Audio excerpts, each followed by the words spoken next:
गुड़गांव की आवाज 107.8। गुड़गांव की आवाज 107.8 बजाओ ताक धनाधन।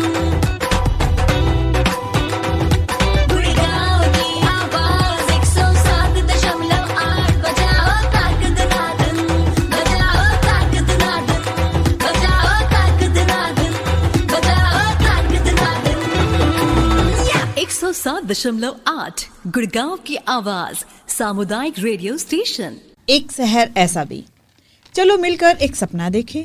एक ऐसा शहर जहां हो सबके लिए साफ पानी, साफ हवा, चलने के लिए पेमेंट, गाड़ी चलाने के लिए अच्छी सड़कें, हम सब के लिए अच्छी सार्वजनिक स्वास्थ्य सुविधाएं, कचरे का समाधान और शहर के बीचों बीच और आसपास हरियाली, जंगल और बच्चों के खेलने के लिए सुंदर उद्यान, जहां सरकारी स्कूल इतने अच्छे हो कि हर तबके का बच्चा उसमें पढ़ना चाहे। एक ऐसा शहर जो हमारे तन मन दोनों के लिए सबसे बढ़िया हो। एक शहर ऐसा भी, गुड़गांव की आवाज़ पर यही सपने देखने की एक कोशिश है, जिसमें हम ऐसे लोगों से बात करेंगे जो इन सपनों को साकार करने की राह दिखाए। इसमें हम सबकी बहुत ही बड़ी भूमिका है, चाहे वो वोट देते समय हो या अपने पार्षद या विधायक को चिट्ठी लिखना हो कि हमारे इलाके में सड़कें टूटी हैं। आवाज़ उठाना हमारा काम है। तो चलिए इस श्रृंखला की शुरुआत करते हैं। गुरुग्राम के नगर निगम की भूमिका को समझाने में 2 मार्च 2025 को नगर निगम पार्षद और मेयर का चुनाव होने जा रहा है। पर क्या हम जानते हैं कि गुरुग्राम नगर निगम के अधीन कौन कौन से कार्य आते हैं? क्या हम जानते हैं कि पार्षद की क्या भूमिका है, मेयर की क्या भूमिका होती है? तो ये सब जानने के लिए हम लाइव प्रोग्राम लेकर आए हैं गुड़गांव की आवाज़ रेडियो पे। और आज है 26 फरवरी 2025 और दिन है बुधवार का। और समय की बात करूं तो 10:33 हो चुके हैं। नमस्कार दोस्तों, मैं हूं शर्मिला और आज हमारे साथ प्रोग्राम में हैं भवानी शंकर त्रिपाठी जी, जो कि पहले भी गुड़गांव की आवाज़ रेडियो पर हम सबको प्रशासन के ढांचे के बारे में जानकारी दे चुके हैं। आज हम उनसे बात करेंगे गुरुग्राम नगर निगम के बारे में। नमस्कार सर, बहुत बहुत स्वागत है भवानी शंकर त्रिपाठी जी गुड़गांव की आवाज़ रेडियो पे। बहुत बहुत नमस्कार, धन्यवाद शर्मिला जी। मुझे बहुत खुशी हुई, मैं आज यहाँ नगर निगम के चुनाव के बारे में बात करने के लिए आया हूँ जी। आप सभी का धन्यवाद। तो दोस्तों, आप सुन रहे हैं प्रोग्राम एक शहर ऐसा भी, और आप सबका भी बहुत बहुत स्वागत है गुड़गांव की आवाज़ रेडियो पे। ये लाइव प्रोग्राम है, तो आप भी सर से कुछ सवाल करना चाहें तो ज़रूर कॉल कीजिएगा कि जो हमारे पार्षद होते हैं, जो हमारे मेयर होते हैं, उनकी क्या भूमिका होती है और अपने शहर में ये सारी सुविधाएं, यानी कि जो पानी है, जो कचरे का समाधान है, या जो हमारे चलने के लिए जगह होती है, या बच्चों के खेलने के लिए पार्क होती है, या जो सुविधाएं होती है, इनके लिए किस किस का कौन कौन सा रोल है, जरूर कॉल कीजिएगा। इस लाइव प्रोग्राम का हिस्सा बनिएगा। उसके लिए नंबर होगा 88 00 47 50 80, यानी कि 88 00 47 50 80। एक दूसरा नंबर भी है, उस पर भी आप कॉल कर सकते हैं। नंबर होगा 98 73 55 10 78 9873 55 1078। सर, पहला सवाल यही होगा कि गुरुग्राम नगर निगम यानी कि एमसीजी किन किन कार्यों को संभालती है और इसके मुख्य सचिव कौन होते हैं और उनकी क्या भूमिका होती है? पहला मुद्दा, ये बहुत अहम सवाल है और ये हमारे सभी नागरिकों के लिए और ये शहर में निवासियों के लिए जी ये जानना बहुत ज़रूरी है कि नगर निगम सिर्फ एक म्युनिसिपैलिटी नहीं है। लोगों की अधिकतर धारणा ये होती है कि नगर निगम एक म्युनिसिपैलिटी है और म्युनिसिपैलिटी का काम है कि सिर्फ नालियाँ साफ़ करना या स्ट्रीट लाइट लगाना या मरे हुए जानवरों को उठाना और गंदगी साफ करना, सैनिटेशन में गंदगी वेस्ट का साफ करना जी, और फाइनली प्रॉपर्टी टैक्स। शायद ये 4-5 मुद्दों से ऊपर और लोगों की कोई धारणा नहीं है कि म्युनिसिपैलिटी का और क्या कार्य है। लेकिन मैं आप लोगों को बताना चाहूँगा कि शहरी विकास के लिए जी अगर सबसे महत्वपूर्ण किसी का रोल है, किसी भी एजेंसी का रोल है, वो है नगर निगम का। नगर निगम को आप एक शहरी विकास सरकार के रूप में देखिए। ये एक सरकार है और संविधान ने इस सरकार को गठित करने के लिए नगर निगम का चुनाव डिसाइड किया है। चुनाव से आप अपने पार्षदों को चुनेंगे, ठीक है, और चुनाव का मतलब यह है कि आपको संवैधानिक अधिकार दिया गया है कि आप अपने क्षेत्र के, अपने एरिया के, जिसको हम वार्ड कहते हैं, अपने वार्ड में अपना नुमाइंदा चुने, हाँ, अपना रिप्रेजेंटेटिव चुने, जो आपके एरिया के, आपके क्षेत्र के विकास कार्यों को सरकार के सामने रखे। और नगर निगम जो एजेंसी है जी, वही शहरी सरकार है और वो उस कार्य को करेगी जी। तो इसमें आपने अभी पार्षद की बात कही और मेयर की बात कही, ठीक है, महापौर जिसको हम कहते हैं। हाँ। तो जो हमारे पार्षद है वो हमारे 20,000 से लेके 40,000 मैक्सिमम 50,000 की जनसंख्या के अंदर एक वार्ड का गठित किया जाता है, एक क्षेत्र को बांटा जाता है, ठीक है ना। हर उस 40-50 हजार लोगों को रिप्रेजेंट करता है ये पार्षद जिसका चुनाव होता है, ठीक है। सभी पार्षदों के ऊपर जो पोजीशन है, सभी का जो ग्रुप लीडर है वो है हमारे महापौर जी, मेयर, ठीक है। कई राज्यों में मेयर हैं, डिप्टी मेयर है, जैसे हमारे यहाँ पे डिप्टी मेयर और सीनियर डिप्टी मेयर 3 पोजीशंस गठित किया गया है, ठीक है नहीं। पहली बार ऐसे हुआ 2011 में जब इलेक्शन हुए थे, पहली बार म्युनिसिपल काउंसिल से हमारा शहर म्युनिसिपल कॉरपोरेशन कहलाने लगा। मैंने काउंसिल माने आपका 2 लाख पॉपुलेशन से नीचे का था, लेकिन उसके बाद से जब हमारी पॉपुलेशन 10 लाख से ऊपर हो गई, ठीक है, तो वो कॉरपोरेशन में बन गया, कॉरपोरेशन फॉर्म हो गया, ठीक है ना। और उसके बाद हमारे यहाँ पे 35 उस समय 35 वार्ड थे, इस बार के चुनाव में 36 वार्ड हो गए, एक बढ़ा दिया गया है। अब जनसंख्या बढ़ रही है, हर 5 साल में जनसंख्या तो हर साल ही बढ़ रही है, बिल्कुल, ठीक है ना। तो 2011 का सेंसस लेके जनसंख्या को आज देखा जाए तो 15 सेंसस के हिसाब से 15 लाख की जनसंख्या है, लेकिन हम जानते हैं कि 20-25 लाख तो कम से कम हो ही गए हैं, गुड़गांव के शहर में लोग रहने वाले तो हो ही गए हैं। तो आप 36 वार्ड को अब 40,000 जनसंख्या का एवरेज लेके चले तो हर क्षेत्र में, हर वार्ड में आपको क्या मिलता है, टोटल आपका 18 लाख के करीब पॉपुलेशन का, जनसंख्या का शहर हो गया ये, उस हिसाब से गवर्नमेंट रिकॉर्ड के, इसलिए 36 वार्ड है, ठीक है। अच्छा, 36 पार्षद होंगे। 36 पार्षदों में पहले क्या होता था कि जो मेयर होते थे, महापौर होते थे, वो उन्हीं काउंसिलर्स में से एक जनों को इलेक्ट कर दिया जाता था, वो मेयर होते थे। जी सर, जरूर आगे जानेंगे, पहले हमारे साथ एक श्रोता जुड़े हैं, उनसे बात कर लेते हैं। हेलो जी, नमस्ते तेजाम कौशिक जी, कहिए सर, क्या सवाल होंगे प्रोग्राम में आपके एक शहर ऐसा भी हो में? नमस्ते बेटी, नमस्ते, बहुत अच्छा प्रोग्राम दिया आप लोगों ने। सर को भी नमस्कार करता हूँ, सर आपका अभिनंदन करता हूँ। नमस्कार सर, बहुत अच्छे, बहुत बढ़िया आप बता रहे हैं, बहुत अच्छा लग रहा है, बहुत बढ़िया प्रोग्राम है। सर मैं ये पूछ रहा था कि जैसे एमएलए में इनकी सैलरी होती है, क्या महापौर में, इनमें पार्षदों में इनकी भी सैलरी होती है? यस, सैलरी मिलती है, इनको हम स्टाइपेंड कहते हैं यूजुअली। हम ये तो नहीं कहते कि तनख्वाह मिलती है, हाँ, ऑनरेरियम और स्टाइपेंड मिलता है इनको, हाँ, कार्य करने के लिए इनको मिलता है। कुछ सुविधाएं मिलती हैं, जैसे टेलीफोन का हो गया, आपका ट्रांसपोर्टेशन का हो गया, इनको सुविधाएं मिलती है। ऑफिस का खर्चा, जो जितना भी ऑफिस के खर्चे के लिए होता है, उसके लिए भी स्टाफ दिया जाता है, ऑफिस को चलाने के लिए स्टाफ दिया जाता है। तो नगर निगम की तरफ से हर पार्षद को दिया जाएगा ये सुविधा है, जिससे कि वो उस कार्य को, नागरिकों के लिए उस कार्य को करने की क्षमता रखे और अच्छी तरह उस कार्य को निभा सके। बहुत बढ़िया सर, बहुत अच्छे समझा रहे हो, बहुत अच्छा, आपका बहुत बहुत अभिनंदन करते हैं, स्वागत करते हैं, नमस्कार जी, थैंक यू वेरी मच। बहुत बहुत धन्यवाद तेजाम कौशिक जी, प्रोग्राम में जुड़ने के लिए और अपने सवाल रखने के लिए जी। हाँ, तो मैं ये कहना चाहूंगा कि 2 बार, जो 5-5 साल के 2 बार चुनाव में नगर निगम के मेयर उन्हीं पार्षदों में से किसी को चुना जाता था जी। लेकिन कई लोगों ने यहाँ पे, जो गैर सरकारी संस्थाएं हैं, और कई लोगों ने सरकार को यह कहा कि मेयर का पोजीशन एक बहुत इम्पोर्टेंट पोजीशन है। जी बिल्कुल, जानेंगे सर इसके बारे में। सीमा जी हमारे साथ जुड़ी हैं, तो पहले सीमा जी का सवाल जानते हैं। जी हेलो जी, नमस्ते सीमा जी। नमस्कार शर्मिला जी।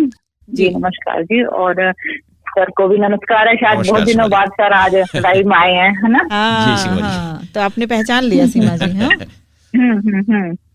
बहुत दिनों बाद बात हो रही सर से। और मैं ये पूछना चाह रही थी मैम कि हम चुन लेते हैं चुनाव में, है ना, पहले तो भाई जो भी पार्षद है या कोई भी है, इलेक्शन में जो भी खड़े होते हैं ना, वो वादे करते हैं।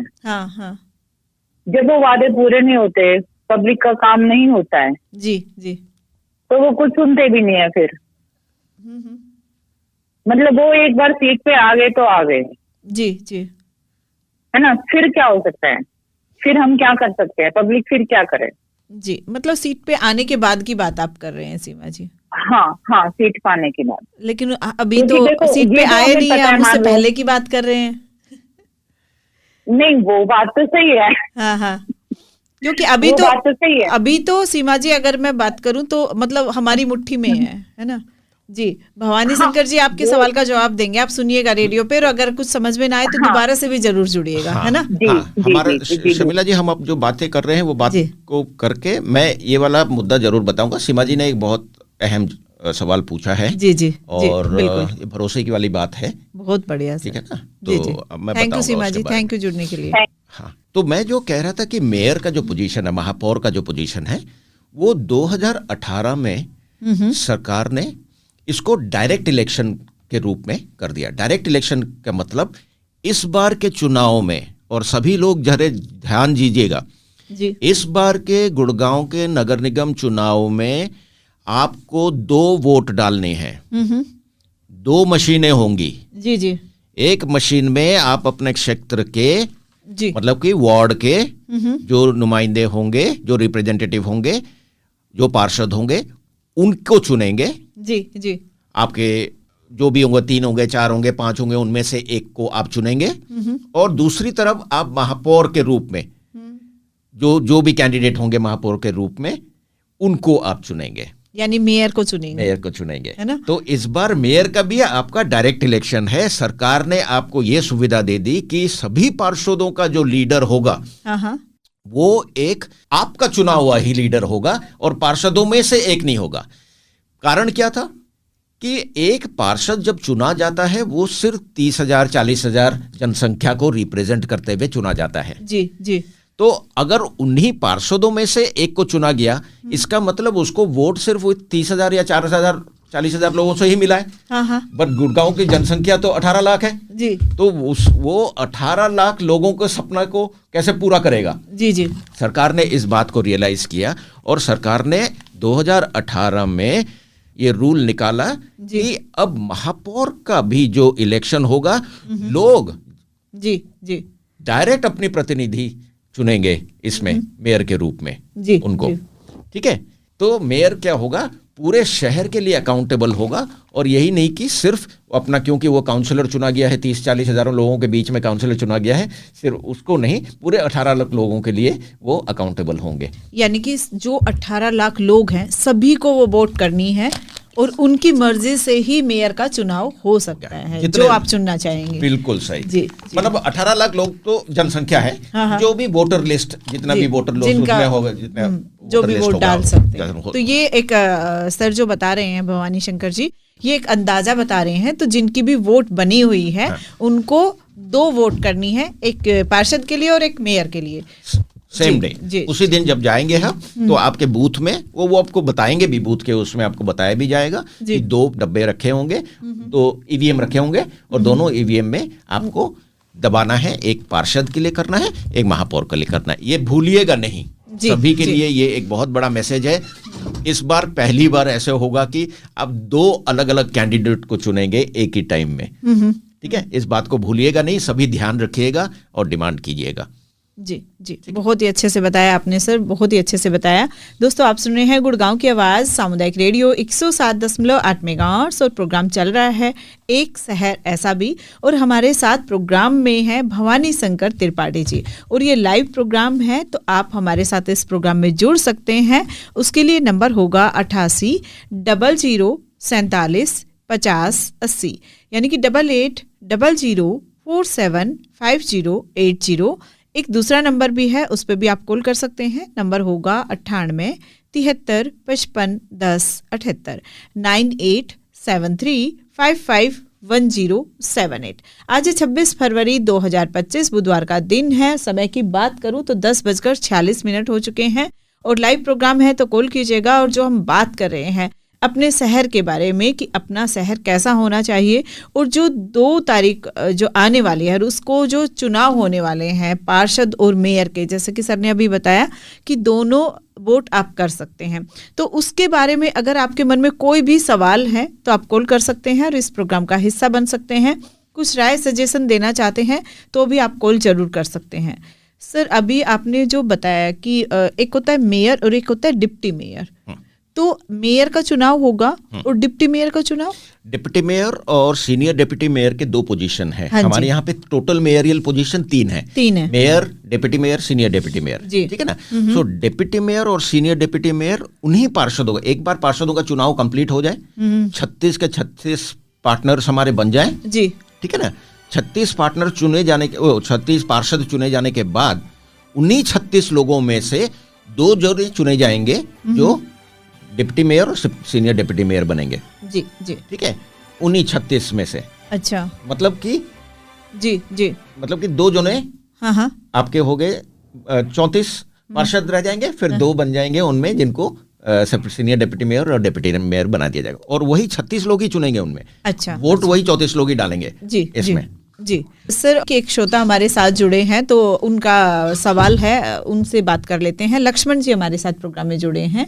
हेलो हेलो, नमस्कार मैडम जी। जी नमस्ते लक्ष्मण जी, का बहुत बहुत स्वागत है प्रोग्राम एक शहर ऐसा भी। तो कोई सवाल है तो आप बोलिए सर, क्या कहना चाहेंगे? हाँ सर जी को भी नमस्कार। नमस्कार नमस्कार। हाँ जी, ठीक, ये बातें कर रहे हो आप अगर ये शहर के बारे में जी, ये अच्छा तो ऐसे है ना, सफाई रखेगा तो सही रहेगा जी। हमारी संगरिया में बहुत सफाई रहती है जी जी। हाँ जी, कोई कचरा नहीं डालता, कचरे से कतर कोई आपके ये बनाए हुए हैं जी सामान डालने के लिए जी, उसमें रखते हैं सामान सारा, और वैसे गंदगी नहीं फैलाते हैं जी। हाँ जी, आपने बिल्कुल सही कहा। थैंक यू लक्ष्मण जी। अभी हम बात कर रहे हैं सर कि शहर को साफ रखना या वो सब तो हमारी जिम्मेवारी है, लेकिन हम बात कर रहे हैं कि जो अभी चुनाव आने वाले हैं, है ना। तो इधर गुड़गांव जो शहर है तो यहाँ पे जो पार्षद का और मेयर का चुनाव होने वाला है, तो उसके अकॉर्डिंग हम बात कर रहे हैं जी। और आप तो हनुमानगढ़ से बोल रहे हैं ना सर, आपके वहाँ पे भी जब चुनाव होंगे तो जरूर बात करेंगे, ठीक है sir ji. Thank you sir programme में जुड़ने के लिए। और राजकुमार जी हमारे साथ प्रोग्राम में जुड़े हैं। हेलो नमस्कार शर्मिला जी। जी नमस्ते सर, बहुत बहुत स्वागत है राजकुमार जी प्रोग्राम एक शहर ऐसा भी हो में।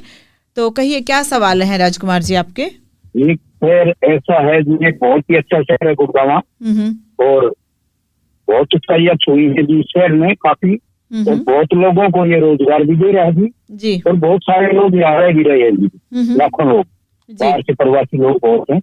और साहब को भी नमस्कार सर। नमस्कार नमस्कार सर। जैसे कि हम सड़कों पर निकल रहे हैं, मैं ड्राइवर हूँ, गाड़ी चलाता हूँ, तो बहुत सारी आपकी गाड़ियाँ ऑटो वगैरह पे झंडे लगे हुए अलग अलग पार्टियों के जी, और वो वोट मांगने के लिए काफी बेचैन है जी, मेरे को मिले जी, और वो घर घर मिलता रहे जी। तो सर मेयर और डिप्टी मेयर जो बन जाते आपका पार्षद भी बन जाते, तो सर उनकी जिम्मेवारी क्या क्या होती है सर, वो क्या जिम्मेवारियों में खड़े उतरते हैं नहीं जी? बहुत अच्छा सवाल है, मैं इनका जरूर अभी जवाब दूंगा इसका। शिमला जी मैं इनके जवाब दूं? हाँ जी बिल्कुल बिल्कुल सर बिल्कुल। और जो राजकुमार जी आपका सवाल है उसका जवाब रेडियो पे सुनिएगा, फिर भी कुछ सवाल मन में आए तो दोबारा से जुड़िएगा सर, है ना जी। नमस्कार सर। नमस्कार जी नमस्ते सर, नमस्ते।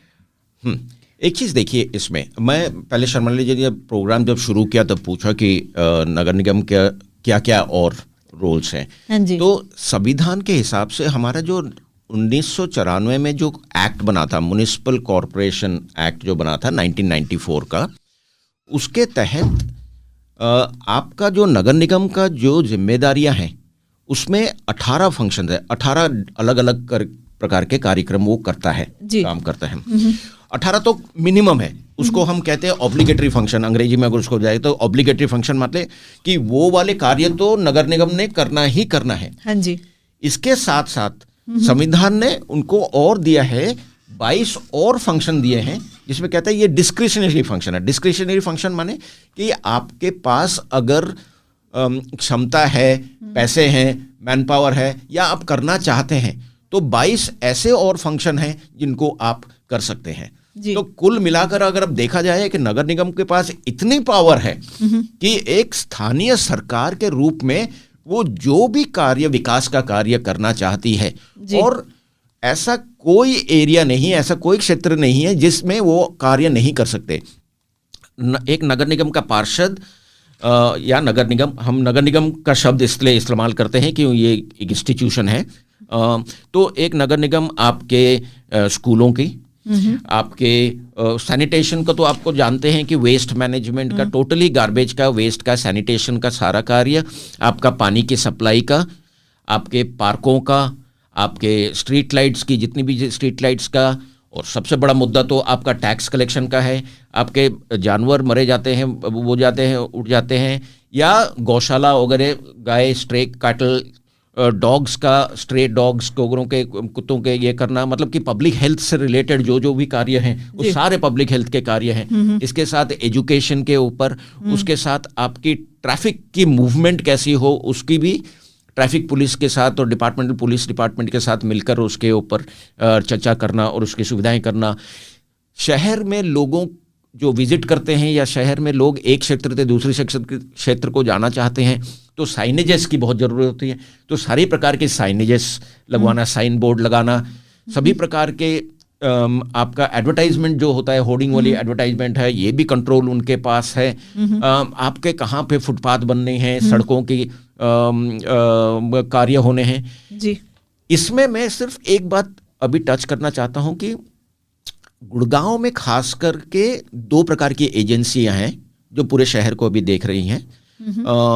वैसे तो 3-4 बहुत अलग अलग एजेंसियां हैं, लेकिन 2 जो हैं जिनके बीच में थोड़ा सा बहुत लोगों को कंफ्यूजन रहता है, वो है कि जीएमडीए क्या और एमसीजी का क्या क्या रोल है जी, नगर निगम का, और जीएमडीए में फर्क क्या है।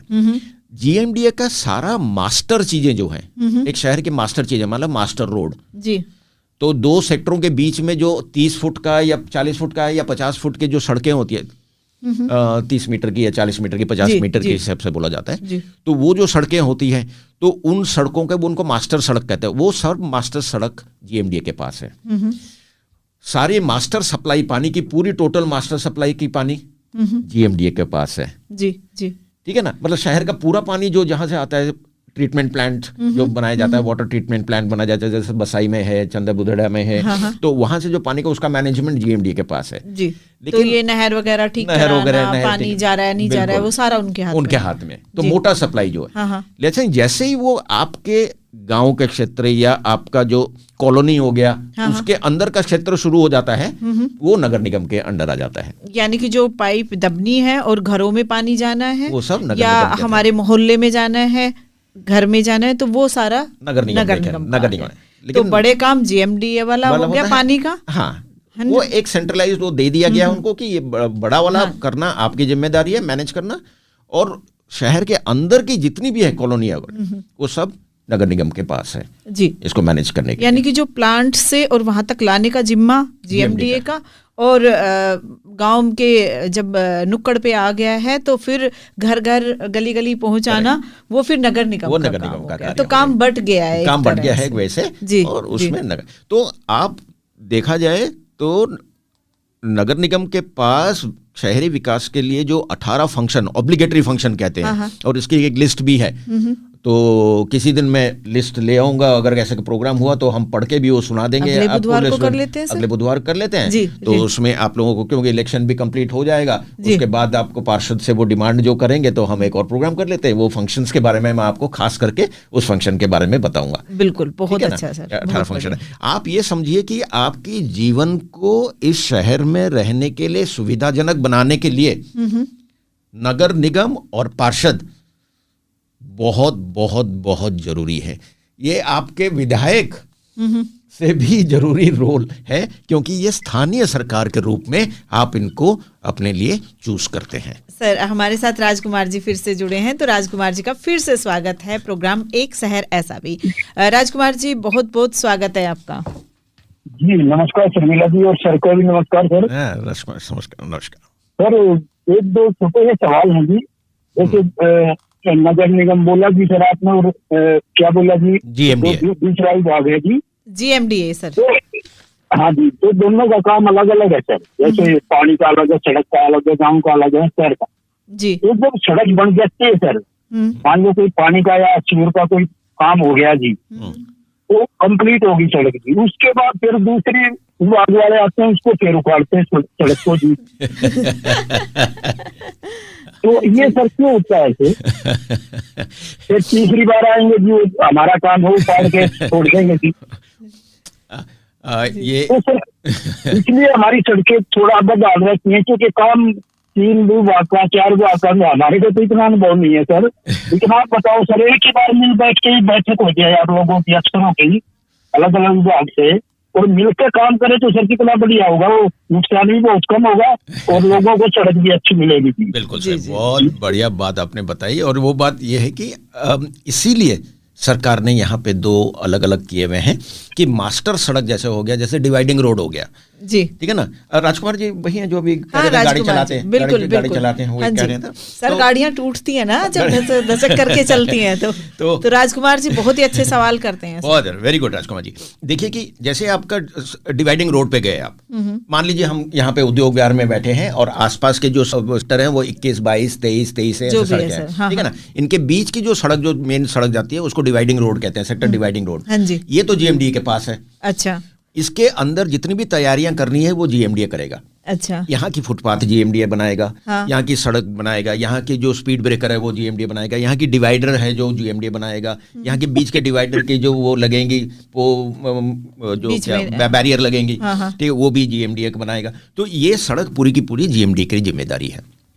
तो इसको नगर निगम लाके छेड़ेगा नहीं, नगर निगम इसमें छेड़ेगा नहीं, कोई नहीं छेड़ेगा इसको। अच्छा, इसको उनकी हिम्मत नहीं है छेड़ने की। उन्हें हिम्मत की क्यों करेंगे ही नहीं, उनके काम में ही नहीं है, उनके काम ही नहीं है, ठीक है ना। अब वो काम में होगा, वो कहेंगे कि जीएमडी का जो काम है वो करेंगे, क्यों, हमारे तो लिमिटेड काम जो है हमारा क्षेत्र के अंदर, ठीक है। और जीएमडीए सेक्टर के अंदर नहीं घुसेंगे, वो कहेंगे कि ये उनका काम है, नगर निगम का काम है। तो उस हिसाब से इन दोनों में कोई प्रॉब्लम नहीं है कार्य को करने के लिए, क्योंकि कार्य एकदम सही सटीक तरीके से बटा हुआ है। कार्य होता है आपका डिस्टरबेंस हो जाता है कि उसी ऑर्गेनाइजेशन के अंदर की जो डिपार्टमेंट होती है, मानिए एक पाइपलाइन डालने वाला डिपार्टमेंट है और एक सड़क बनाने वाला डिपार्टमेंट है, चाहे वो नगर निगम के अंदर हो चाहे जीएमडी के अंदर, उसी के अंदर के डिपार्टमेंटल कोऑर्डिनेशन होना जरूरी है कि आज मैं पाइपलाइन डालूंगा, ये सड़क कब बनी है, ये कब बनाना है, ये होना है। तो वो जीएमडी और नगर निगम के बीच का प्रॉब्लम नहीं है, वो प्रॉब्लम है कि जीएमडी के अंदर या नगर निगम के अंदर अगर डिपार्टमेंटल कोऑर्डिनेशन अच्छा रहे तो ये कार्य में कोई प्रॉब्लम नहीं होगा। जी राजकुमार जी, बहुत बहुत धन्यवाद सर प्रोग्राम में जुड़ने के लिए। कुछ और मन में आए तो फिर से सवाल कीजिएगा सर। जी नमस्कार सर। जी जी जी, बहुत बहुत धन्यवाद सर। दोस्तों, आप सुन रहे हैं गुड़गांव की आवाज सामुदायिक रेडियो 107.8 मेगाहर्ट्ज और प्रोग्राम चल रहा है एक शहर ऐसा भी। हमारे साथ प्रोग्राम में एक्सपर्ट हैं भवानी शंकर त्रिपाठी जी, और हम बात कर रहे हैं कि जो नगर निगम के चुनाव होने वाले हैं, हम अपने पार्षद चुनने वाले हैं, तो क्या क्या चीज़ें हैं जो नगर निगम के अंदर आती है, या हम कह सकते हैं कौन कौन से काम है जो जीएमडीए के अंदर आते हैं।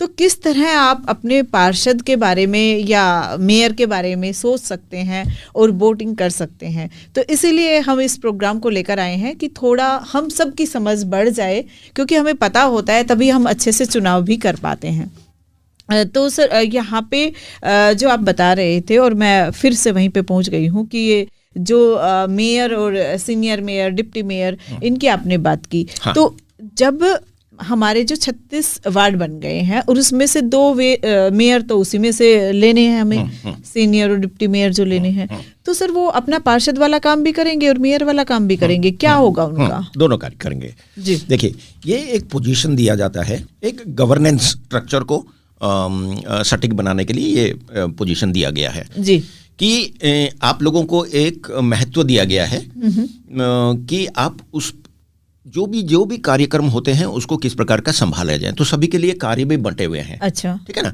जैसे पार्षद आपके क्षेत्र के हो गए, हाँ जी, तो आपके जो वार्ड हो गया, वार्ड की जो लिमिट हो गई, उस लिमिट के अंदर जितना भी कार्य होना है जी, वो आपका और पार्षद के बीच में है। अच्छा, आप सिर्फ यही सोचिए कि ग्राम पंचायत और ग्राम सभा, इस तरह से आप सोचिए। अगर आपको गांव के स्ट्रक्चर के बारे में पता बिल्कुल, है, बिल्कुल, ठीक है ना, पंचायती राज इंस्टीट्यूशन का जो स्ट्रक्चर पहले है, जैसे सरपंच है और अब भी कुछ गाँव में सरपंच और मेंबर जो होते हैं, जो म्यूनिसिपैलिटी के अंडर नहीं है, नगर निगम के अंडर नहीं है, अभी भी वहाँ पे सरपंची चलती है। तो गाँव के सरपंच होते हैं, ग्राम सभा होती है। तो आप और नागरिक लोग अपने आप को ग्राम सभा समझिए, ठीक है ना, तो आप शहरी सभा समझिए, और आपके जो सरपंच है, जो पंचायत है, वो आप समझ लीजिए कि पार्षद मेयर वगैरह ये रोल निभा रहे हैं, उसी प्रकार का रोल है। फर्क सिर्फ इतना है, शहरी और इसमें फर्क सिर्फ इतना है। मेयर हो गया सभी के ऊपर का, ठीक है ना, सबसे टॉप। हाँ जी। नगर निगम में 2 प्रकार का कार्य होता है। एक कार्य होता है जिसको कहते हैं हम डेलिब्रेटिव विंग, अंग्रेजी में मैं इसलिए यूज कर रहा हूँ, डेलिब्रेटिव विंग, और एक होता है एग्जीक्यूटिव विंग। एग्जीक्यूट करना मतलब कि कार्य को करने का जो काम, जो जमीनी स्तर पे काम को करते हैं, उसको कहते हैं एग्जीक्यूट करना किसी भी कार्य को। तो वो एग्जीक्यूटिव जो कमेटी होती है, उस एग्जीक्यूटिव कमेटी का लीडर होता है कमिश्नर साहब, नगर निगम के कमिश्नर साहब। अच्छा। और जो डेलिब्रेटिव मतलब आपको चर्चा करना है, आपको विचार करना है, आपको प्लानिंग करनी है, ये जो कार्यक्रम है उसके हेड होते हैं मेयर। अच्छा। और मेयर सबसे ऊपर पोजीशन में है, वही काइंड ऑफ जिसको कहते हैं ना, पूरे शहर के वो रिप्रेजेंटेटिव है। जैसे एक राज्य के मुख्यमंत्री होते हैं, उसी प्रकार एक शहर में आपके मेयर होते हैं। आप शहर को एक सरकार समझिए, मैं बार बार इसी बात को इसलिए कह रहा हूँ, शहर में विकास के लिए चुनाव होते हैं और यहाँ एक सरकार बनती है। उस सरकार को हम नगर निगम का सरकार कहते हैं, जो पार्षद और उसमें जो मुख्यमंत्री बनते हैं वो उनको मेयर कहते हैं। तो शहरी मुख्यमंत्री मेयर हो गए। तो इस वजह से आप इसको समझने की कोशिश कीजिए। तो सबसे इंपॉर्टेंट पोजीशन वो है, ठीक है ना। तो वो डिसीजन मेकिंग में, जैसे बिल पास करना है, फाइनेंस कमेटी बनती है, बजट वगैरह बनता है, नगर निगम का बजट बनता है, क्या क्या कार्य करने हैं, बजट स्पेंड होना है, उसके ऊपर भी उनका हाजिरी बहुत जरूरी। वो हेड होती हैं कमेटी, फाइनेंस कमेटी की हेड होती हैं यहाँ पे शहरी विकास के लिए, जो बजट का बना जाता है नगर निगम का। तो उस हिसाब से वो शहर को रिप्रेजेंट करती हैं, और ही और she becomes the face of the city. मतलब कि सबसे पहला सिटीजन अगर कोई होगा तो मेयर होता है सिटीजन। जैसे हमारे फर्स्ट सिटीजन होते हैं कंट्री के, हमारे देश के होते हैं प्रेसिडेंट होते हैं, उसी प्रकार मेयर होता है the face of the city. क्योंकि मेयर ही बताते हैं कि हमारा शहर इतना अच्छा है या अच्छा नहीं है, इसको अच्छा करना है, इसका क्या कल्चर है, क्या है। मेयर रिप्रेजेंट करता है। जैसे वो प्रतिनिधि तो का काम करते हैं, किसी भी जगह में जाना होता है तो मेयर वहाँ का प्रतिनिधित्व का कार्य करते हैं, प्रतिनिधि का कार्य करते हैं। शहर के प्रतिनिधि, सबसे मुख्य प्रतिनिधि कौन है? मेयर है, महापौर, जिनको हम महापौर कहते हैं हिंदी में, ठीक है, वो है शहर के सबसे पहले प्रतिनिधि जो है मेयर। बिल्कुल, ठीक है। बहुत बढ़िया से बता रहे हैं सर, आप बहुत ही अच्छे से समझा रहे हैं। जो हमारे श्रोता भी फिलहाल सुन रहे हैं गुड़गांव की आवाज़ रेडियो, तो उनसे कहना चाहेंगे दोस्तों, ये लाइव प्रोग्राम है। अगर आपके मन में भी कुछ सवाल ऐसे आते हैं कि आप जानना चाहते हैं कि जो हमारी सड़कें हैं वो क्या, या पानी क्या, या स्कूल क्या, या पार्क के बारे में बात करना चाहते हैं, या आपको लग रहा है कि फुटपाथ नहीं है वहाँ पे, तो ये सब किसके काम है, कब होने चाहिए, इसके लिए हम क्या कर सकते हैं, या किसको आवाज़ उठानी चाहिए, कहाँ पे हम एप्लीकेशन दे सकते हैं, या कहाँ जा सकते हैं, जो भी सवाल आपके मन में आए ना, तो अभी कॉल कीजिए। सर आपके सवालों के जवाब देने के लिए हैं हमारे साथ लाइव प्रोग्राम में। कॉल करने के लिए नंबर होगा 8800 47 50 80, यानी कि 8800 475080, और दूसरा नंबर होगा 98 73 55 10 78 9873 551078। सर ये आपने बताया नगर निगम कमिश्नर, तो ये कमिश्नर का क्या रोल होता है, इसका क्या कोई चुनाव होता है, क्या होता है इसके लिए? कमिश्नर यूजुअली जो होते हैं नगर निगम के, वो एक सीनियर IAS ऑफिसर होते हैं जी। वो सरकार की तरफ से, राज्य सरकार की तरफ से यहाँ नगर निगम में उनको भेजा जाता है। यूजुअली टर्म जो होता है, नॉर्मली तो कहा जाए, रिकमेंड किया गया है कि 3 साल तक एक कमिश्नर रहेंगे, तो 3 से ऊपर भी रह सकते हैं। अधिकतर समय देखा गया है कि पहले ट्रांसफ़र हो जाता है, किसी कारणवश पहले भी ट्रांसफ़र हो जाता है, ज़रूरत पड़ती है तो ट्रांसफ़र। तो वो राज्य सरकार डिसाइड करती है कि कौन से ऑफिसर को, सीनियर IAS ऑफिसर को भेजा जाए नगर निगम का कमिश्नर बनाकर, क्योंकि उनका उतना बहुत महत्वपूर्ण रोल है। जितने भी कार्यक्रम डिसाइड किया जाता है या विकास कार्य डिसाइड किया जाता है कि शहर में किया जाए, चाहे वो शहर के कॉलोनियों के अंदर हो हाँ जी, या मेन सड़कों पर, ठीक है। कॉलोनी के अंदर के जितने भी कार्यों के जो काम होंगे वो सब कमिश्नर साहब देखेंगे। अच्छा। उसी प्रकार जीएमडीए का जो मेन रोड और मास्टर वाटर सप्लाई, इस टाइप का जो कार्य मैं कह रहा था, ठीक है ना, वो सब जीएमडीए के, उनके भी अपने एक सीईओ होते हैं, चीफ एग्जीक्यूटिव ऑफिसर उनको कहा जाता है जीएमडीए के अलग से। तो कभी भी कोई भी मास्टर वाली चीज हो, बड़ा वाला चीज हो, तो आप जीएमडी के पास जाए। लेकिन आपके क्षेत्र से ताल्लुकात जो भी रखे हो, हाँ जी, आपके घर के बाहर की नाली हो, आपके घर के बाहर की स्ट्रीट लाइट हो, है ना, सड़क की लाइट हो, आपके घर के बाहर की सड़क टूटी हो, आपके घर के बाहर की फुटपाथ नहीं हो, आपके घर के बाहर जो वो पार्क बना हुआ है उससे ताल्लुकात हो, आपके वहाँ पे सरकारी स्कूल जो बने हैं उस स्कूलों का जितना देख रेख करना है वो, ये सारी, और फिर जितनी वैक्सीनेशन करवानी है, आपका जो डिजास्टर मैनेजमेंट के इसमें भी, तो आप देखा जाए तो 18 फंक्शन में सबसे ऊपर फंक्शन जो दिया गया है नगर निगम के लिए, उसको कहते हैं अर्बन प्लानिंग, शहरी विकास का जो प्लानिंग का कार्यक्रम करना है वो नगर निगम के तहत है जी। तो इस हिसाब से अब देखिए कि नगर निगम का जो रोल है वो बहुत ही महत्वपूर्ण रोल है। पार्षद का रोल आपके क्षेत्र के लिए बहुत महत्वपूर्ण रोल है, और पार्षद को आप अपने फुल सोच विचार से, जिस पे आप सबसे भरोसा करते हैं कि आपके क्षेत्र को विकास कर सकते हैं, आप उनको चुनिएगा। लेकिन चुनावों में जरूर भाग लीजिएगा। जी। इस सर, बात का यहाँ जरूर पे ध्यान एक सवाल मन में चल रहा है कि कैसे, मतलब हम क्या क्या ऐसी चीज़ें देखें अपने पार्षद में जिससे कि हमारे जो गली मोहल्ले हैं, जो हमारे गांव पार्षद के अंदर आ रहे हैं, तो उन चीज़ों का हम मतलब ऐसा पार्षद में क्या योग्यता होनी चाहिए, या क्या चीज़ देखें कि हमारा जो मोहल्ला है वो एकदम बेस्ट हो पाए, जो सुविधाएं आपने 18 बताई हैं वो अच्छे से हो पाए। तो इसके लिए हमें एक पार्षद में क्या क्या चीज़ें देख लेनी चाहिए, एक जो हम हेड बनाने जा रहे हैं एक तरह से? बहुत अच्छा सवाल है। देखिए, ये एक चीज़ भरोसे वाली चीज़ होती है। हाँ। आप देखेंगे कि आपके क्षेत्र में जी, और सर जरूर जानेंगे। राजकुमार जी फिर से जुड़े हमारे साथ में। हेलो, नमस्कार शर्मिला जी, और साहब को भी नमस्कार सर। जी राजकुमार जी नमस्कार। सर, एक छोटा सवाल और है, जैसे कि सेक्टर होते हैं, जिस सेक्टर में बड़े बड़े लोग रहते हैं, पढ़े लिखे रहते हैं, खूब जी, ऑफिसर भी रहते हैं, हाँ, और नॉर्मल कॉलोनीज है जी, कॉलोनीज में थोड़े से छोटे कम पढ़े लिखे या कम सोच वाले बंदे होते हैं, तो उसमें काम जो होता है दोनों सेक्टर में और कॉलोनी में भेदभाव क्यों होता है सर? इसमें थोड़ा बहुत सेक्टर में तो फटाफट काम हो जाएंगे जी, देखिए, लेकिन कॉलोनी में उन्होंने देखा कि थोड़ी पीछे रह जाती है कॉलोनी, तो उनको कौन संभालता है सर? हर व्यक्ति का इस देश में संविधान ने बराबर का अधिकार दे रखा है, हर व्यक्ति का, ना उसकी जात, ना उसकी पात, ना उसका धर्म, ना उसका रंग, चमड़ी का रंग, कुछ नहीं फर्क करता जब कानून और संविधान के पास अब जाते हैं।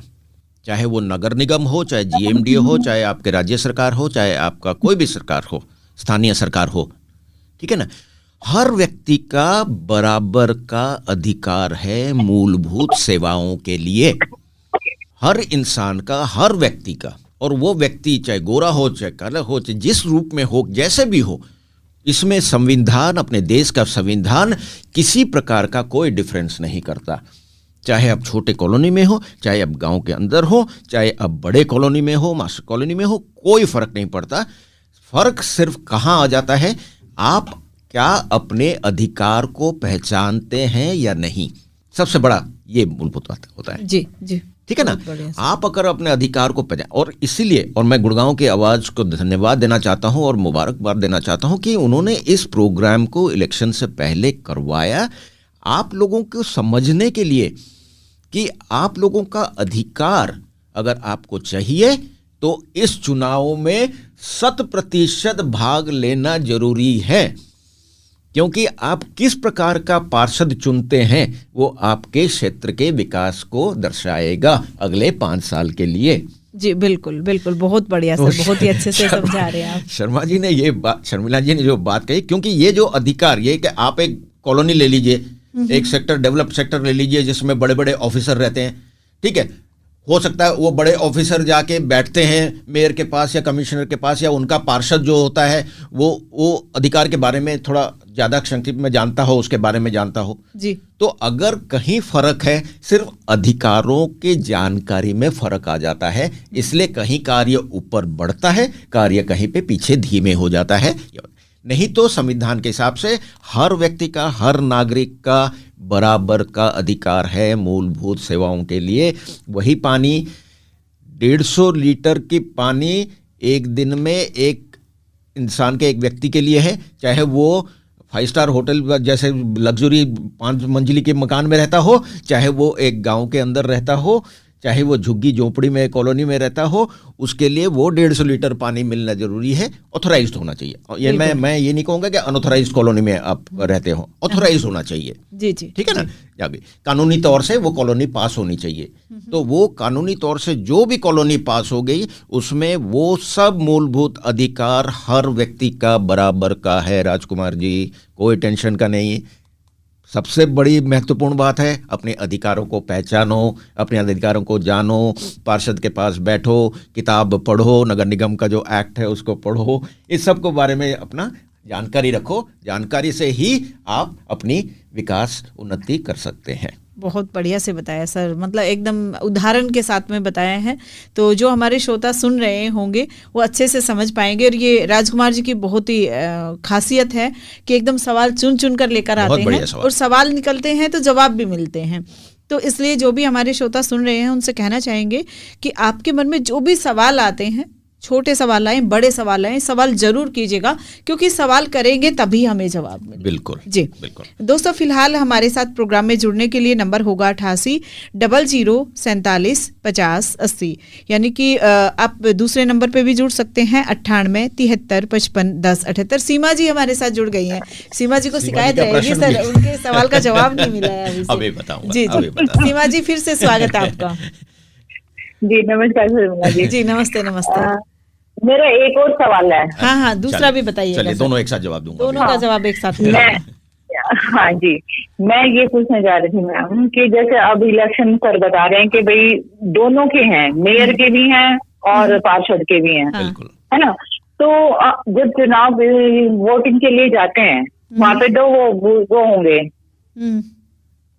2 जगह वोट करनी पड़ेगी उसमें, है ना। तो फिर वहाँ पे क्या बंदा कंफ्यूज नहीं होगा कि भाई वो ये सोचेगा भाई यहाँ भी यही बटन दबाना है, यहाँ भी यही बटन दबाना है जी, क्योंकि सेम फोटो होंगे उसमें भी। जी जी जी, चलिए सीमा जी इसका भी जवाब आपको असर देने वाले हैं। तो सर पहले इसी सवाल का जवाब दीजिए, फिर दूसरे सवाल का। हाँ, थैंक यू सीमा जी सवाल करने के लिए। तुरंत पूछे तो वेरी गुड। सीमा जी ने बहुत अच्छा बात बताया। इस बार ऐसा हुआ है 2 अलग अलग मशीन होंगी, ठीक है ना। एक मशीन में आपके पार्षदों के जितने भी पार्षद कैंडिडेट्स हैं, प्रत्याशी हैं, उन सब के नाम लिस्टेड होंगे।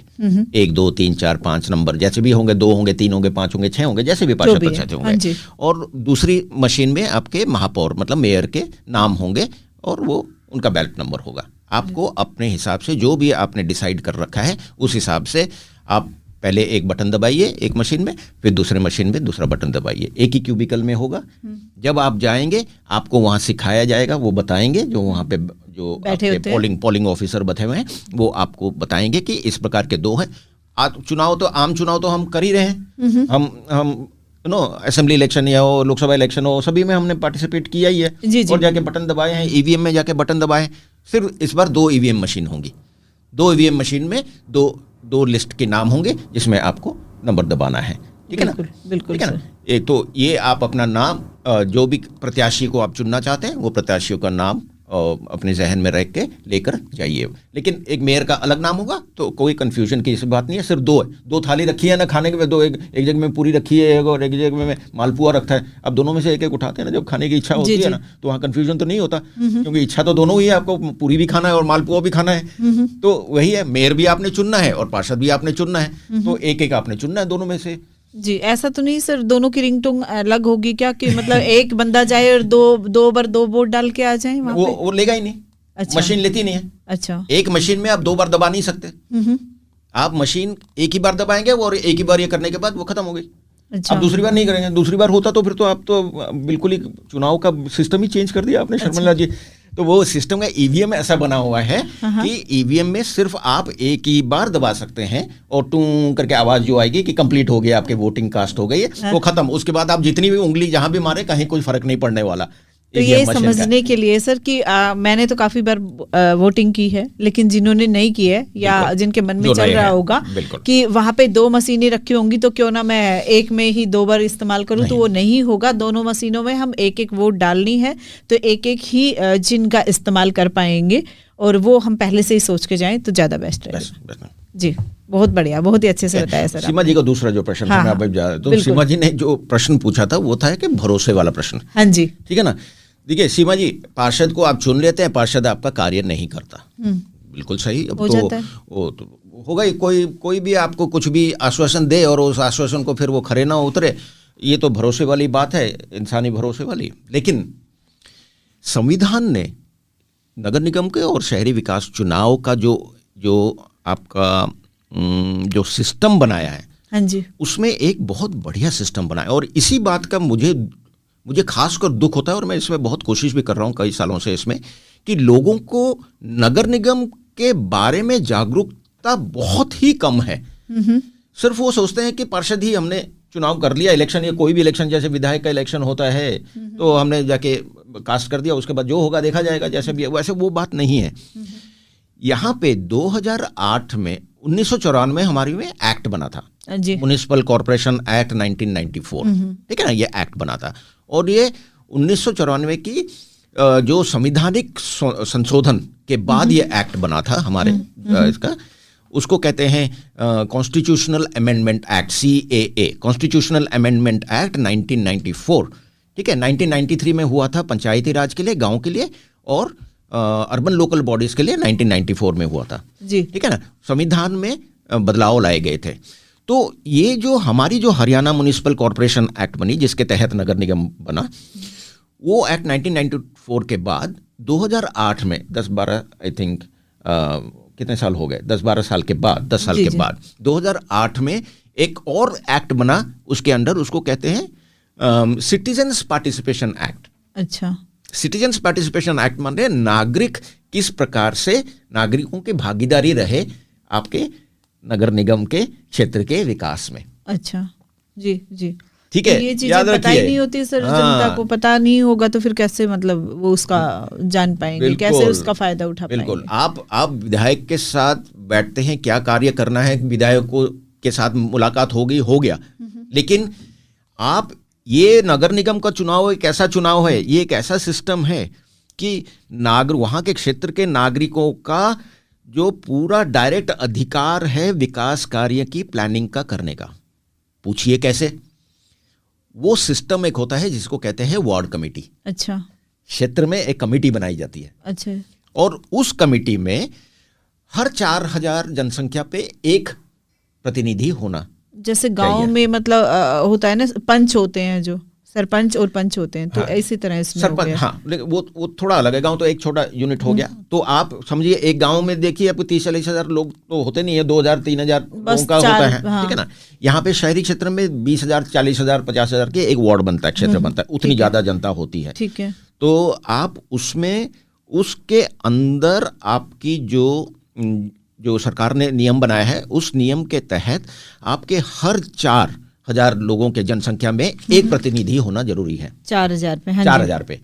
तो आपके अगर जनसंख्या 40,000 है एक वार्ड में, तो कितने प्रतिनिधि होने चाहिए? सर, तो 10 हो गए सीधे। हाँ जी। तो एक वार्ड कमेटी में आपके 10 प्रतिनिधि होंगे। अच्छा, ठीक है।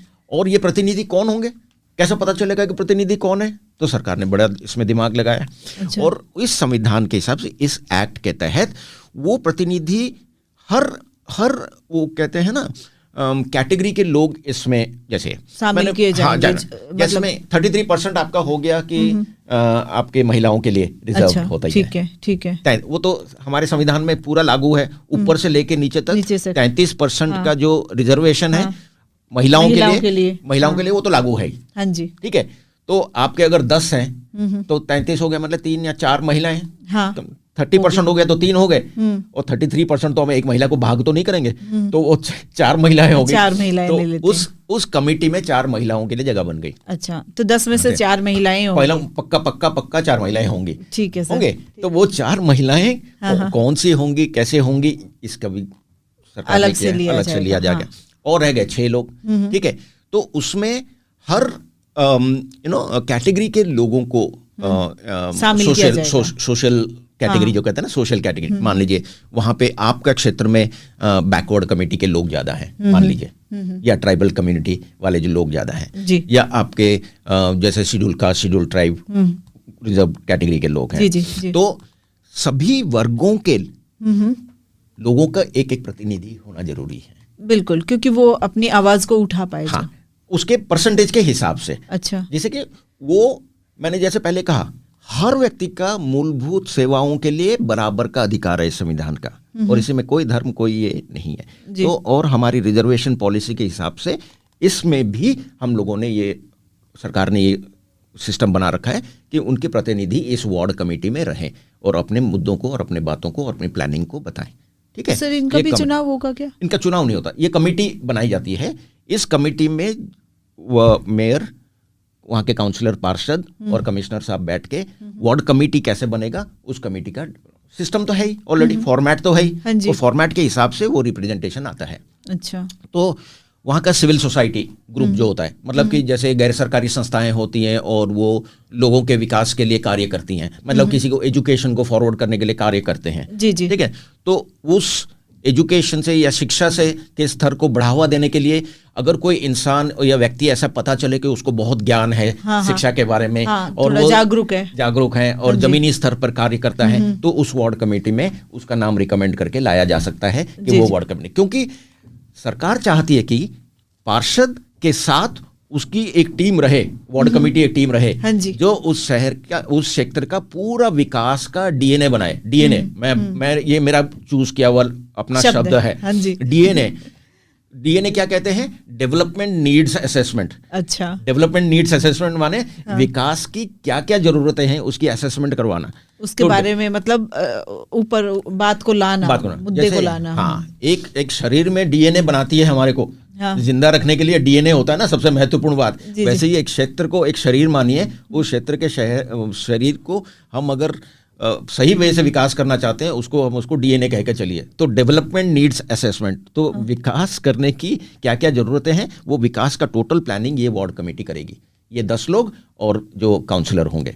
अच्छा, इस कमेटी के अंडर नगर निगम की तरफ से एक स्टाफ भी आएगा। अच्छा, प्रतिनिधि बन के, वो सीनियर सैनिटेशन इंस्पेक्टर, सबसे पहले सीनियर सैनिटेशन इंस्पेक्टर का नाम दिया जाता है। अच्छा। इसलिए क्योंकि सैनिटेशन एक बहुत बड़ा और सबसे पहला महत्वपूर्ण कार्य है नगर निगम का, ठीक है ना। ये जिम्मेदारी, फुल जिम्मेदारी सैनिटेशन का, टोटली साफ सुफ रखना शहर का नगर निगम का कार्य है। तो म्युनिसिपैलिटी का, इसलिए लोगों के जहन में यही है कि गंदा अगर शहर हो गया तो नगर निगम की जिम्मेदारी हो गई। अच्छा, वो तो शुरुआत है, सालों से, सैकड़ों सालों से यही चल रहा है कि म्युनिसिपैलिटी का मतलब यही हो गया कि वो साफ सफाई रखे, ठीक है ना। तो ये एक सब बहुत बड़ा रोल है। तो उन्हीं का एक प्रतिनिधि, सीनियर सैनिटेशन इंस्पेक्टर जो होता है, नगर निगम का जो स्टाफ होता है, वो भी इस कमेटी में मेंबर होता है जी। तो उसी प्रकार 36 स्टाफ आपके 36 कमेटी में बैठेंगे, और जब भी कमेटी की मीटिंग होती है, हर 3 महीने में एक बार कमेटी की मीटिंग होना जरूरी है। और कोई बंदा ना जाए तो सर क्या उसके एब्सेंट लगेगी? कमेटी को हटा, 2 बार से अधिक अगर वो एब्सेंट रहे तो उसको कमेटी से हटा दिया जा सकता है। अच्छा। तो इसलिए जो प्रतिनिधि है वो तो जानना, जो विकास कार्य में, अपने क्षेत्र के विकास कार्य में के इच्छुक हैं और इच्छा रखते हैं कि वो भी भागीदार बने जी जी, तो इस वार्ड कमेटी के तहत वो उसमें पार्टिसिपेट कर सकते हैं जी, और अपनी आवाज को और अपनी जो भी रिक्वायरमेंट है बातों को वार्ड कमेटी के तहत, बिकॉज यही वार्ड कमेटी ही प्लान बनाएगी आपके क्षेत्र के विकास के लिए। कहीं सड़क की जरूरत है, कहीं पानी की जरूरत है, कहीं पार्किंग की जरूरत है, कहीं विवाह करने के लिए, शादी करने के लिए पंडाल बनाने की जरूरत है जी जी, तो कहीं आपके जानवर को रखने के लिए जगह बनानी है। तो ये गाँव में जो रोड है, सारे विकास कार्य ये वार्ड कमेटी बनाएंगे, अपने काउंसलर के साथ, अपने पार्षद के साथ बैठकर बनाएंगी जी, जी। तो इसलिए अपने क्षेत्र में आपके जो भी प्रतिनिधि आप चुनेंगे, ये सब प्रतिनिधि आपके उसमें भाग लेंगे और तो ये एक तरह से ये कह सकते हैं कि विश्वसनीय बंदे होंगे, बिल्कुल काम करने वाले बंदे होंगे, या जो जिनको जानकारी कहाँ से ले सकते हैं, उनको इतनी समझ होगी तो ही शायद ये सारे काम हो सकते हैं। और ये बात ये है कि क्योंकि आप तो उस क्षेत्र में रहते ही हैं, आपको पता ही होगा कौन सड़क पे उठ के काम कर रहा है या किसके पास आप जाते हैं कोई प्रॉब्लम को लेकर तो वो सॉल्व करता है, तो वो सब चीजें हैं। तो एक हो गया वार्ड कमेटी का, इसके साथ साथ एक और सिस्टम है जिसको कहते हैं स्पेशल कमेटी। अच्छा। इसमें मेयर कमिश्नर वगैरह बैठ के ये डिसाइड करते हैं कि पूरे शहर के जितने भी सैनिटेशन का या पानी का प्रॉब्लम हो वो एक कमेटी देखे जी। तो वो उसमें अलग अलग प्रकार के पार्षदों को लेकर, अलग अलग क्षेत्र के वार्ड के पार्षदों को लेकर वो एक स्पेशल कमेटी बना सकते हैं जिसमें स्पेशल लोगों को इनवाइट किया जा सकता है, वो कमिश्नर के कंट्रोल में रहता है। तो उसमें सारे पार्षद की उनकी जरूरत नहीं है, उसमें से कुछ चुन लिए जाते हैं, हाँ ये काम करने वाले हैं या ये चुनाव किया और इनको मतलब शामिल। मान लीजिए मैं उदाहरण के तौर पे बोलता हूँ कि आज मैं अपने क्षेत्र का पार्षद चुना गया, हाँ, और मेरे को जितना पर्यावरण के बारे में जितनी भी नॉलेज है, बहुत अच्छी नॉलेज है, उस पर्यावरण के बारे में मैं लोगों को भी जागरूक कर सकता हूँ, जानता भी हूँ, कार्य करने का इच्छुक भी हूँ और इस शहर का पर्यावरण सुधारने के लिए भी बड़ा इच्छुक हूँ। तो नगर निगम कमिश्नर के तहत एक स्पेशल कमेटी बनाएगी, पर्यावरण कमेटी। अच्छा। और उस पर्यावरण कमेटी में मैं भी रहूंगा, हाँ। और कोई साइंटिस्ट रहेगा, पर्यावरण से रिलेटेड कोई साइंटिस्ट रहेगा, कोई आम नागरिक भी रह सकता है, हाँ। और कमिश्नर साहब रहेंगे और वो पार्षद रहेंगे। ये एक पार्षद हो, दो पार्षद हो, तीन पार्षद हो, जैसे भी आपको बनाना है। जी जी, ठीक है, बहुत बढ़िया सर। तो एक स्पेशल कमेटी। तो कहने का ये तात्पर्य है कि हमारे संविधान ने नागरिकों के अधिकार के लिए इतना अच्छा सिस्टम बनाया है शहरी विकास के लिए, और अर्बन लोकल बॉडी उसको कहते हैं, अर्बन लोकल बॉडी, ठीक है ना। तो इसमें हम सभी नागरिकों का जागरूक होना और भाग लेना बहुत ज्यादा जरूरी है। इससे बड़ी भागीदारी का मौका सरकार किसी और को नहीं दे सकती। तो सर मतलब 1 घंटे से मैं सुन रही हूँ और मेरा मन तो मतलब अभी बहुत सारे सवाल मन में आ रहे हैं, है ना। इसीलिए हम चाहेंगे कि अगले बुधवार को हम 11:30 से प्रोग्राम करें, क्योंकि इस बार आज के मेहमान प्रोग्राम नहीं था तो हमने जल्दी प्रोग्राम किया, और जो हमारे श्रोता सुन रहे हैं, बहुत सारे श्रोता भाग लेते हैं लाइव प्रोग्राम में, तो उनसे कहना चाहेंगे कि आप ज़रूर अपने मन में जो भी सवाल हैं रखिएगा कि कौन सा काम इसके लिए, कहाँ एप्लीकेशन देनी है, कहाँ आवाज़ उठानी है, क्या करना है। तो ये सारी चीज़ें जब आप बाद में कहते रहते हैं ना, मैडम जी हमारे यहाँ तो सड़क टूटी हुई है, मैडम जी पानी नहीं आ रहा है, तो वो सारे सवाल आप सर से कर सकते हैं। भवानी शंकर जी आपके सवालों के जवाब दे सकते हैं, क्योंकि मेरे अंदर इतनी नॉलेज नहीं है कि मैं आपके सवालों के जवाब दूँ। और सर को हमने इसीलिए बुलाया कि इतना सारा काम सर ने किया हुआ है और इतनी सारी नॉलेज है ना, कि मतलब मैं तो कह सकती हूँ कि एक जो गांव में कहते थे ना, बड़ी सारी गठड़ी बांध ली जाए ना तो उसमें भी नहीं समाएगी। तो बहुत ही अच्छे से सर ने समझाया है और बहुत ही अच्छा लगा, मुझे सारी चीज़ें जानने को मिली हैं, बहुत कुछ सीखने को मिलता है सर आपसे। थैंक यू कि आप प्रोग्राम में आते हैं और इतने अच्छे से उदाहरण के साथ में जो समझाते हैं ना, तो बहुत ही अच्छा लगता है। तो जो हमारे श्रोता अभी सुन रहे हैं, तो लास्ट सवाल यही रहेगा कि उनको क्या क्या बातें ध्यान में रखनी है बटन दबाने से पहले, वो प्लीज थोड़ा सा बता दें। इसमें भी लास्ट सवाल है। हाँ, सीमा जी के सवाल का भी जवाब आ जाएगा और कई लोगों का, राजकुमार जी के सवाल का भी जवाब भी आ जाएगा। देखिए, ये एक चीज़ है भरोसे का। आपने देखा होगा आपके पार्षदों को अगर आप स्टडी करेंगे कौन कौन पार्षद के लिए आ गए, कुछ ये पार्टियों में से होते हैं, कुछ इंडिपेंडेंट होते हैं, कुछ नए लोग होते हैं, कई पुराने लोग जो पार्षदी काम पहले से ही कर रहे होते हैं, वो पार्षदी कार्य होते हैं। तो ये आपकी अपनी सोच विचार के ऊपर डिपेंड करेगा कि आप किस व्यक्ति के ऊपर पूरा भरोसा करते हैं कि आपके जो मुद्दे हैं, आपके जो विकास के जो आपकी अपनी इच्छाएं हैं कि यहाँ ऐसा होना चाहिए, मेरे क्षेत्र में ऐसा होना चाहिए, ये सुविधा होनी चाहिए, उसको अच्छी तरह ये पार्षद वो पार्षद आप लोगों से मिलने आए होंगे, क्या उन्होंने कोई मैनिफेस्टो बांटा होगा? बिल्कुल। क्या आपकी इच्छा उस मैनिफेस्टो के अंदर दर्शाई गई है या नहीं दर्शाई गई? जी। तो ये एक तरीका है जानने का। बिल्कुल सर, ये बिल्कुल। जब पार्षद लोग आपके पास आके स्पीच देकर गए होंगे या डोर टू डोर आपके पास आके बात करके गए होंगे, क्या को उनसे वो भरोसा मिल रहा है कि भाई यही व्यक्ति है जो मेरे आसपास के जो मेरे गांव के काम है, शहर के काम, उनको पूरा करा पाएंगे। ये मेरे क्षेत्र को, शहर का नहीं, सोचे मत, शहर तो बड़ा हो जाएगा, शहर तो बड़ा हो जाएगा, पार्षद का सिर्फ अपने क्षेत्र का, ठीक है, शहर के बारे में मत सोचिए, वो जीएमडी संभालेगा या नगर निगम अलग से। आप अपने क्षेत्र के 30,000 40,000 लोगों के बीच में जो आप रह रहे हैं, जितना आपका क्षेत्र है, चाहे वहाँ 2 कॉलोनी हो, 5 कॉलोनी है, 1 गाँव हो, तो 4-5 जो भी इलाका आपको मिला हुआ है, जो इलाका मिला है, उसी क्षेत्र के अंदर जो आपकी इच्छाएं हैं, विकास कार्य की इच्छाएं हैं, क्या इस पार्षद, इस व्यक्ति में समझ है? क्या वो समझता है कि मेरी ये जरूरतें हैं, और इस समझ को उसने किस प्रकार से दर्शाया है आगे को? क्या मुझे इस व्यक्ति पे भरोसा हो रहा है? यही एक मापदंड है जानने के लिए कि मैं इस व्यक्ति पे भरोसा कर सकता हूँ कि हाँ, ये जो खरा उतरेगा, इन कामों को जरूर कराएगा, मेरे क्षेत्र के जो कार्य है वो पूरे जरूर हो जाएंगे अगर ये बंदा पार्षद बन गया तो।